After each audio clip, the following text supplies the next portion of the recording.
Di masa pandemi, muncul sebuah aplikasi yang mendadak naik popularitasnya. Masyarakat Indonesia dibuat ketagihan menggunakan aplikasi ini. Nggak cuma Indonesia, tapi aplikasi ini menjadi salah satu aplikasi paling populer di dunia. Mampu bersaing dengan Facebook dan Instagram yang sudah eksis sangat lama. Inilah TikTok.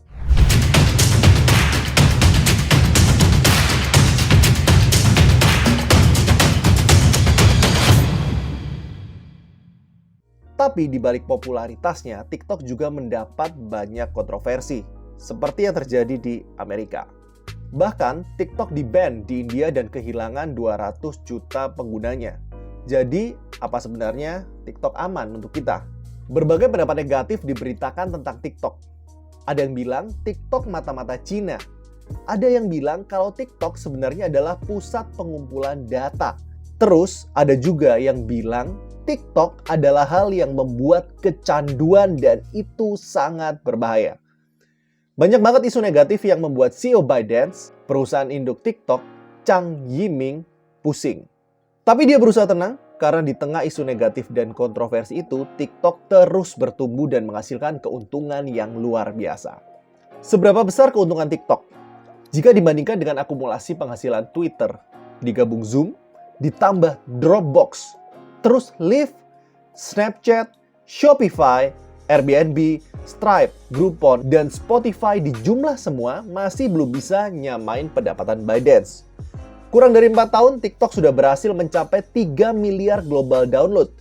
Dan selain TikTok, ByteDance juga masih memiliki aplikasi lain yang sedang dikembangkan dan memiliki potensi yang sangat besar. Mereka memiliki jumlah karyawan 2 kali lipat Facebook. Mereka juga berkembang di seluruh dunia dengan sangat cepat dan luar biasa. Belum ada tech company yang berkembang secepat ini sebelumnya. Tapi, apa kamu sudah tahu yang sebenarnya tentang ByteDance? Mungkin kamu adalah pengguna TikTok dan banyak orang di sekitarmu yang pakai TikTok, termasuk aku juga. Tapi pernah mikir nggak? Kok bisa sih aplikasi video simple dari Tiongkok ini bisa menguasai dunia? Kenapa ya? Padahal, dulu sering dibilang aplikasi ini itu aplikasi alay dan joget-joget, tapi sekarang malah bisa mendominasi pasar. Kurang dari 4 tahun loh padahal. ByteDance adalah sebuah perusahaan yang cuma berawal dari apartemen dengan 4 kamar tidur yang listriknya hidup mati. Sekarang bisa menjadi sebuah kerajaan bisnis global. Mereka nggak cuma mempengaruhi media sosial, tapi juga teknologi, politik, dan masih banyak hal lain lagi dalam hidup kita. Faktanya, banyak banget perusahaan tech raksasa Amerika yang juga merasa terancam dengan adanya ByteDance. Kalau perusahaan teknologi raksasa saja takut, apa kita harus takut? So, sebenarnya siapa ByteDance itu? TikTok adalah aplikasi perusahaan ByteDance yang paling sukses. Perusahaan ini didirikan tahun 2012 dan langsung membuat 12 aplikasi berbeda di tahun pertamanya. Pendirinya, Zhang Yiming, mengalami kesulitan keuangan di awal berdirinya ByteDance. Hal ini karena aplikasi awal dari ByteDance tidak dipercaya oleh para investor. Walaupun begitu, Zhang nggak putus asa. Dia sangat terinspirasi dari Steve Jobs dan ingin membuat perusahaan skala global seperti Apple. Ditambah lagi, dia ingin negaranya bisa bersaing dengan Facebook dan YouTube yang di-ban di negaranya China. Di lain pihak, perusahaan teknologi China saat itu belum ada yang bisa berkembang sampai skala worldwide. Suatu hari di tahun itu, Zhang mendapat sebuah inspirasi. Dia melihat minat orang baca koran sudah sangat menurun dan masyarakat lebih menghabiskan waktunya dengan bermain smartphone. Jadi, dia ingin masyarakat bisa mendapatkan semua informasi dari smartphone. Tapi, dia nggak ingin informasi dikontrol dan dipilihkan oleh satu pihak seperti di media mainstream. Jadi, dia menggunakan AI, Big Data, dan Machine Learning untuk membuat informasi jadi lebih personal. Orang jadi bisa menikmati informasi yang dia suka dan terus disuguhi konten yang membuat mereka tertarik. Berdasarkan ide ini, ByteDance membuat aplikasi Toutiao yang artinya headlines. Ini adalah aplikasi berita dengan algoritma yang akan menyesuaikan berita yang diberikan kepada pembacanya.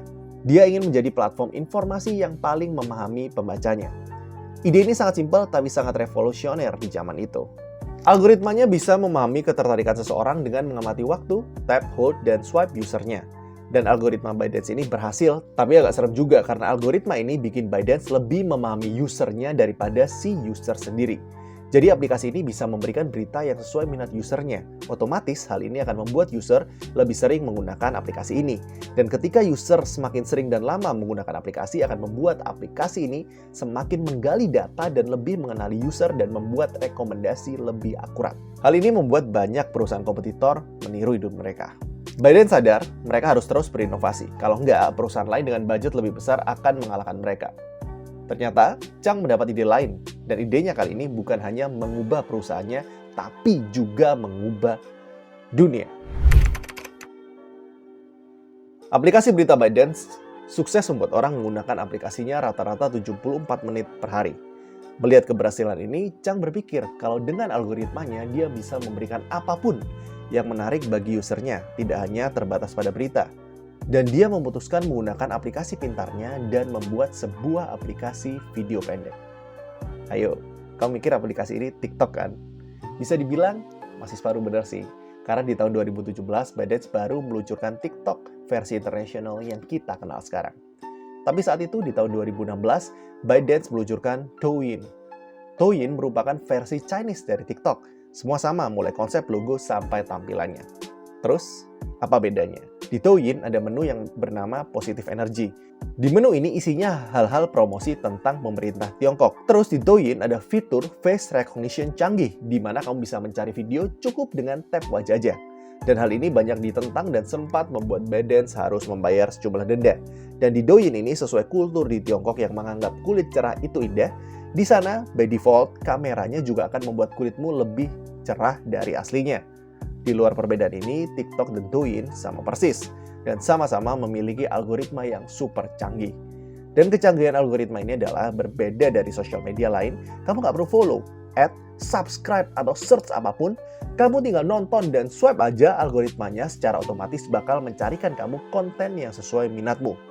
Semakin lama dan semakin banyak kamu nonton video. Algoritma ini akan semakin banyak menyimpan data dan informasi darimu, sehingga algoritma ini akan mampu mengenali dan memberikanmu konten yang kamu suka. Dan uniknya, karena ini adalah platform distribusi video bebas, kamu nggak akan pernah kehabisan video untuk ditonton. Cuma nge-scroll aja, kita bisa nemuin video baru dan menarik. Ini akan sangat memanjakan otak kita dan secara otomatis bikin ketagihan. Dan sudah banyak orang yang mencoba TikTok dan menjadi ketagihan. I'm addicted to TikTok now. I've just downloaded it myself and I can't take my eyes off the videos. I spent between 7 to 8 hours. You just keep on scrolling, like you just lose track of time whilst you're on there. You open this app, you start swiping, and before you know it, 3 hours of your life is gone and you've achieved basically nothing. And we're going to look back at the effects of what that does to the brain. What effect does that have on the rest of your life?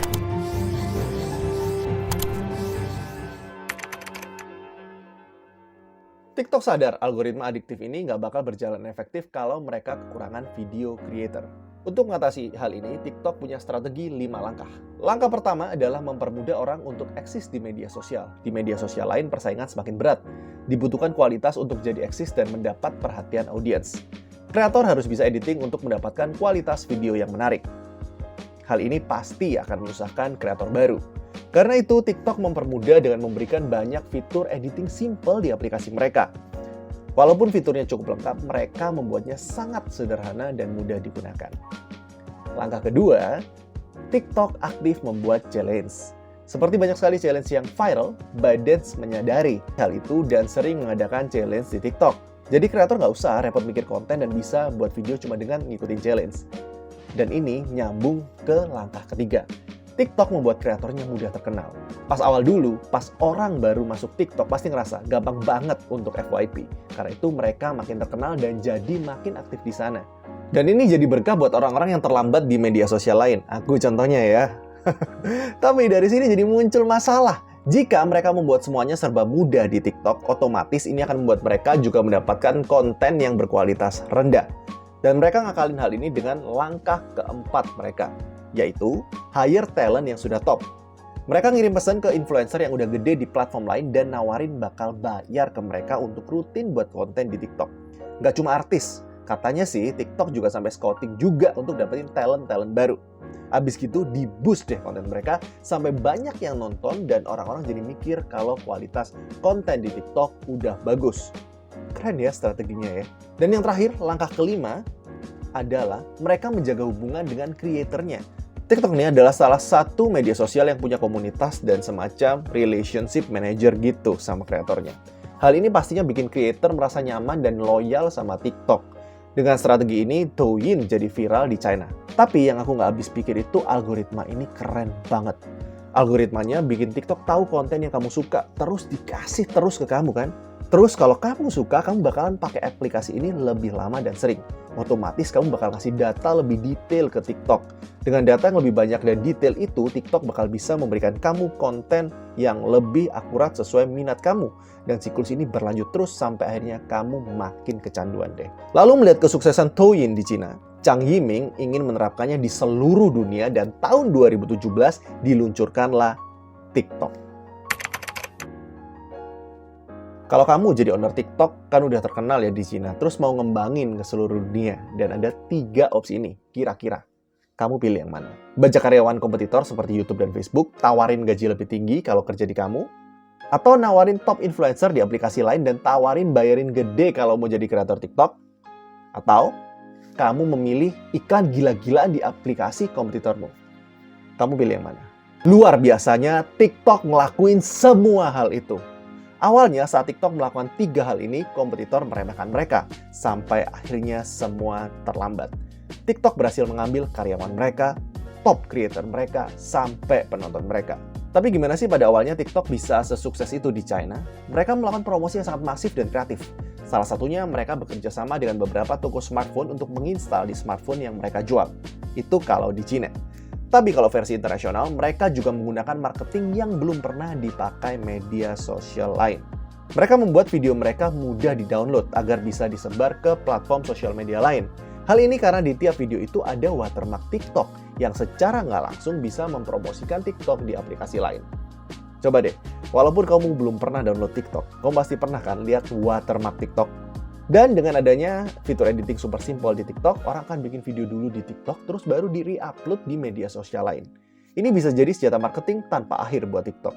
Bahkan, tim ByteDance sendiri juga buat akun sendiri di media sosial lain untuk repost video dengan watermark TikTok. Cara iklan TikTok pun sangat kreatif. Kalau biasanya perusahaan lain harus nyewa konsultan, studio, artis, dan masih banyak lagi buat bikin iklan, TikTok nggak ngelakuin itu. Mereka pakai konten dari creator mereka untuk diiklanin dan itu sudah tercantum di term and condition mereka. Jadi mereka bisa ngirit banyak biaya dan punya materi iklan tidak terbatas. Jadi biaya produksinya bisa full dipakai biaya iklan. Iklan ini ditargetkan ke lokasi yang populasinya banyak dengan CPM rendah. Jadi mereka bisa dapat banyak download dengan biaya rendah. Terus setelah mendapat banyak download, mereka mulai main di area micro-influencer dengan followers 5.000 sampai 10.000 di media sosial lain. Biasanya, micro-influencer ini jenuh dengan pertumbuhan followers yang lambat di media sosial lain. Dan TikTok membuat mereka happy dengan pertumbuhan yang cepat. Setelah itu, mereka baru masuk ke influencer besar yang punya 1 juta followers ke atas. Kalau big influencer ini biasanya dibayar untuk rutin bikin konten di TikTok. Bahkan, gosipnya, TikTok pernah bayar $1 juta untuk satu kreator besar agar bikin konten di TikTok. Dengan banyaknya kreator yang masuk ke TikTok, pastinya hal ini membuat banyak investor ingin investasi di TikTok. TikTok berhasil mendapatkan banyak investor, tapi dana yang mereka dapat, mereka puter lagi ke iklan. Bahkan dengar-dengar nih, TikTok bisa menghabiskan $3 juta sehari untuk iklan. Fokus mereka waktu itu hanya growth, bukan profit. Tapi kunci utama TikTok yang tidak terlihat adalah mereka banyak sekali melakukan akuisisi perusahaan yang berfungsi meningkatkan kinerja TikTok. Seperti perusahaan AI yang memperkuat algoritma mereka. Tiap kali TikTok ekspansi, mereka juga mengakuisisi perusahaan lokal yang memiliki pengetahuan dan pengalaman di wilayah ekspansi mereka. Salah satu akuisisi paling berpengaruh TikTok adalah saat mereka akuisisi Musical.ly. Tujuannya adalah agar mereka bisa lebih mudah masuk ke Amerika dan langsung mendapatkan pengguna di sana. Kultur kerja juga menjadi kunci sukses ByteDance. Mereka bekerja dengan kultur 996, yang artinya mereka bekerja dari jam 9 pagi sampai jam 9 malam selama 6 hari dalam seminggu. Pastinya pekerjanya tetap dapat bayaran dan bonus yang layak ya. Kerja keras tim TikTok terbayar ketika suatu hari mereka mendapat kabar kalau Arnold Schwarzenegger join TikTok tanpa dibayar. Hal ini membuat TikTok semakin terkenal dan banyak selebriti membuat akun TikTok. Selain marketing yang luar biasa, ada satu faktor yang menjadi pemicu kesuksesan TikTok, yaitu pandemi. Saat semua orang stay at home, TikTok bisa menjadi aplikasi yang menyenangkan untuk mengisi waktu. Bisa untuk menari dan melakukan challenge dengan orang di rumah. Sebenarnya pertumbuhan TikTok sudah sangat luar biasa dan pandemi ini semakin membuatnya menggila. Seperti kata pepatah, semakin tinggi pohon, angin di atas itu semakin kencang. Saat TikTok sudah tersebar dengan cepat di seluruh dunia, mereka mengalami masalah yang membuat ByteDance terancam runtuh. Di tahun 2019, TikTok di-ban di India dan kehilangan 200 juta usernya dalam semalam. Sampai Pakistan juga ikut melakukan disusul banyak negara yang mulai mengawasi TikTok. Mereka cemas sebenarnya data apa yang dikumpulkan TikTok dari penggunanya, dan apa yang akan mereka lakukan dengan data itu. Banyak teori mengenai hal itu. Bahkan di Reddit ada salah satu pengguna Reddit yang telah nge-track TikTok dan dia mengetahui fakta bahwa TikTok adalah sebuah pengumpul data yang dikemas menjadi media sosial. Ini isu yang paling banyak orang khawatirkan. Bahwa TikTok mengumpulkan data dan diberikan pada pemerintah Tiongkok. Tapi TikTok membantahnya. Mereka bilang semua teknologi TikTok dibuat di perusahaan yang berbeda dan tidak ada hubungannya dengan pemerintah Tiongkok. Tapi negara barat banyak yang takut dengan TikTok, terutama Amerika. Mulai Presiden Donald Trump sempat mengeluarkan beberapa larangan, kebijakan, sampai perintah investigasi kepada TikTok. Saat negara barat berpikir TikTok adalah aplikasi mata-mata pemerintah Tiongkok, di negara asalnya sendiri, pemerintah Tiongkok malah nge-ban aplikasi ByteDance yang berisi humor dan meme, dengan alasan ada konten vulgar di sana. Jadi TikTok dan ByteDance berada di tengah dan diserang berbagai arah. Selain itu juga banyak masalah yang dialami TikTok, seperti algoritma mereka yang terlalu canggih, bisa membuat orang yang berniat buruk mendapatkan konten favorit mereka terus-menerus. Seperti contohnya nih, seorang pedofil yang akan terus-menerus mendapatkan konten anak kecil. Dan juga mereka bisa komen di konten tersebut. Tapi sekarang hal itu mulai dibatasi. Kita tidak bisa komen di konten anak di bawah umur. Dan ada juga masalah challenge yang semakin lama semakin berbahaya. Bullying dan masih banyak lagi. Tapi TikTok berhasil melalui itu semua dan menjadi salah satu platform dengan perkembangan tercepat sepanjang masa dan menjadi salah satu yang terbesar di dunia. Tapi kamu tahu nggak, sebelum ada TikTok, ada aplikasi yang mirip mereka namanya Vines. Aplikasi ini berbasis video pendek dengan durasi maksimal 6 detik. Platform ini dibuat dan dibeli Twitter tahun 2012. Lalu tahun 2013, aplikasi ini diluncurkan. Saat aplikasi ini diluncurkan, aplikasi ini mendapat sambutan baik dari masyarakat. Vines juga mengalami pertumbuhan user yang cepat. Pertumbuhan Vines cukup baik, sampai akhirnya di tahun 2015, Vines mengalami masalah. Top creator mereka mengancam meninggalkan Vines karena mereka nggak bisa monetisasi di Vines. Mereka merasa nggak dipeduliin sama Vine. Akhirnya, Vine meeting dengan 18 top creator-nya dan ingin tahu apa yang mereka mau. Ternyata masing-masing dari mereka menuntut diberikan 1,2 juta dolar per tahun untuk bikin konten terus di Vine. Vine nggak bisa memenuhi hal ini karena keterbatasan dana. Akhirnya, semua top creator meninggalkan Vine dan di tahun 2017, Vine akhirnya nggak sanggup dan tutup. Di tahun 2017 inilah munculnya TikTok dan mereka belajar dari kesalahan Vine. TikTok mengambil 2 pelajaran penting dari Vine. Pertama, selalu jaga top creatormu dan temukan cara agar mereka bisa mendapat uang. Yang kedua, jangan sampai mereka terlalu kuat dan berpengaruh. Ditambah juga, TikTok punya uang yang banyak, algoritma canggih, waktu yang tepat, manajemen yang baik, strategi yang baik, dan pastinya hoki. TikTok berhasil punya nasib yang jauh lebih baik dari Vine. Tapi yang paling utama adalah TikTok fokus pada creator. Seperti pada saat awal buka, mereka mengundang para creator ke kantornya untuk kenalan, ngobrol, sampai bikin video bareng. Mereka juga benar-benar ingin membangun creator ekonomi di aplikasinya. Konsep mereka adalah membangun ekosistem di mana creator baru bisa viral dan terkenal, sedangkan kreator top bisa mendapatkan uang dari konten mereka, jadi mereka akan terus loyal. So, mereka harus bisa mendapatkan banyak uang untuk membangun ekosistem ini. Akhirnya, semua perusahaan teknologi besar menyadari TikTok merupakan ancaman serius dan mereka memutuskan membuat fitur video portrait dan algoritma yang menyerupai TikTok, seperti Reels di Instagram, YouTube Shorts, dan masih banyak lagi. Tapi itu terlambat. Karena TikTok sudah sangat besar dan bernilai miliaran dolar. Salah satu yang membuat TikTok cepat mendapat uang adalah karena pengiklan suka dengan konsep video pendeknya yang memiliki durasi cukup. Lalu, tampilan iklan menyerupai video asli, nggak mirip iklan, jadi user bisa nonton dan menikmatinya. TikTok bisa menjual iklan dengan harga mahal karena data mereka sangat banyak, sehingga pengiklan bisa mengiklan dengan spesifik dan target yang jelas. Kedua, TikTok juga bikin creator marketplace yang menghubungkan pemilik bisnis dengan kreatornya. Fitur ini jelas sangat jenius dan menguntungkan semua pihak.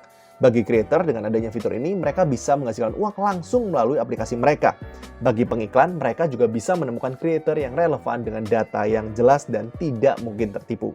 Lalu, bagi TikTok, mereka jadi bisa mengawasi semua transaksi yang terjadi dan pastinya mendapatkan keuntungan dari tiap deal yang terjadi. Ketiga, TikTok juga punya konsep iklan yang dikemas sebagai challenge. Banyak banget contohnya. Seperti Samsung, Cimori, dan lain-lain, banyak banget. Hal ini membuat TikTok sukses mengaburkan perbedaan antara konten asli dan konten iklan. Nggak berhenti di sini, TikTok terus mengembangkan cara monetisasinya agar lebih banyak audiens bisa memberikan tips ke kreator favorit mereka di live streaming, bisa nyawer, terus bisa juga ngeboost post dengan bayar ke TikTok. Lalu, belakangan TikTok juga mulai gencar masuk ke dunia e-commerce. Kalau sebelumnya mereka hanya menghadapi raksasa media sosial, sekarang mereka juga bersiap menghadapi raksasa e-commerce dan marketplace. Orang-orang bisa jualan di konten maupun live streaming. Itu loh yang keranjang kuning yang sering kamu lihat. Enak kan? Tinggal klik. Dan sekarang masih banyak banget promonya. Ongkir murah, segalanya murah.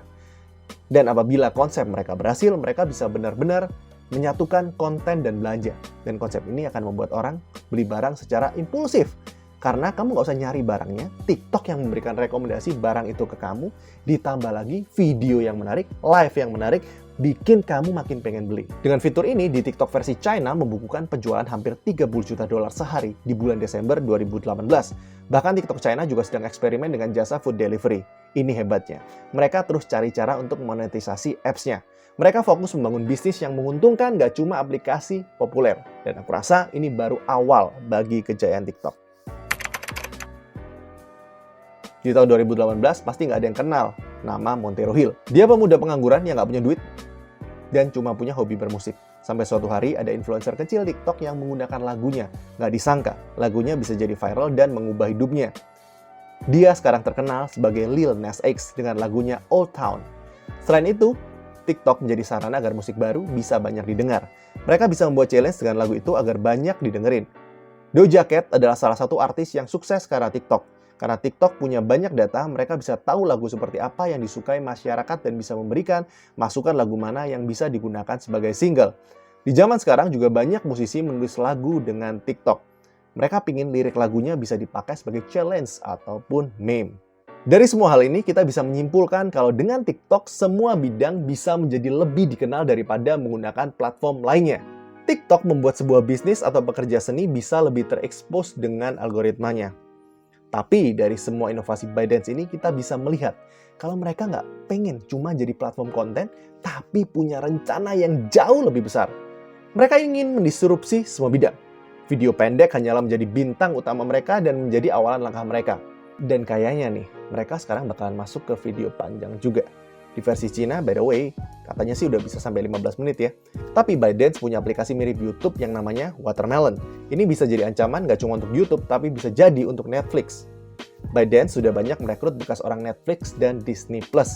Selain itu, mereka juga masuk ke industri gaming dengan membeli beberapa perusahaan. Dan faktanya, 3 dari 5 perusahaan mobile game paling top di Cina adalah milik ByteDance. Ada gosip juga nih, mereka akan bikin aplikasi pendidikan dan butuh lebih dari 10.000 karyawan baru. ByteDance juga masuk ke industri fintech, cloud hosting, dan mesin pencari. Terus kamu sadar nggak kalau aplikasi bisnis Slack yang menggabungkan kalender, email, chat, video call, dan penyimpanan cloud itu juga punya ByteDance. Terus mereka juga punya divisi namanya ByteDance Plus yang menjual AI ke bisnis lain. Di China mereka juga mulai beriklan besar-besaran untuk platform mereka selain TikTok. Lucunya banyak orang nggak kenal ByteDance, mereka taunya TikTok sebagai aplikasi hiburan aja. Tapi faktanya, ByteDance sudah punya lebih dari 110.000 karyawan di lebih dari 200 kota di seluruh dunia dan mereka berkembang pesat ke banyak sekali industri dalam waktu singkat. Gak ada yang tahu pasti apa tujuan ByteDance dan akan menjadi apa perusahaan ini. Tapi satu hal yang pasti, impian Zhang Yiming, CEO ByteDance untuk jadi perusahaan global yang tidak mengenal batas seperti Google, Apple, sudah jadi kenyataan. So, gimana menurut kamu? Bakal jadi apa segede ByteDance? Semoga video ini bermanfaat. Thanks for watching. I'm Aldo Adela. Ciao.